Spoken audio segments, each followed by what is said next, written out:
Tripura Santiniketan medical college ও হাসপাতাল এবং কোকিলাবেন ধীরুভাই আম্বানি হাসপাতাল অ্যান্ড রিসার্চ ইনস্টিটিউটের যৌথ উদ্যোগে 11 মার্চ কমলা সাগরের মধুপুর প্রাথমিক স্বাস্থ্য কেন্দ্রে থ্যালাসেমিয়া রোগ নিয়ে এক সচেতনতামূলক শিবির অনুষ্ঠিত হয়।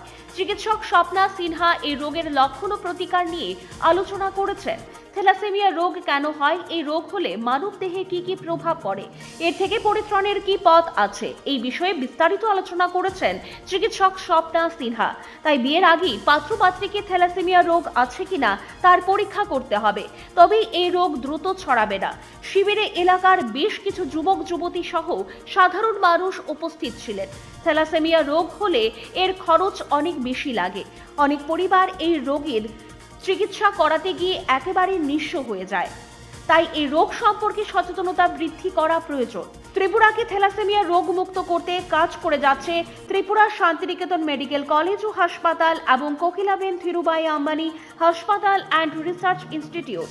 ইতিমধ্যেই ত্রিপুরা শান্তিনিকেতন মেডিকেল কলেজ ও হাসপাতালের উদ্যোগে শুরু হয়েছে মানুষকে সচেতন করার কাজ। ব্যুরো রিপোর্ট, পজিটিভ বার্তা।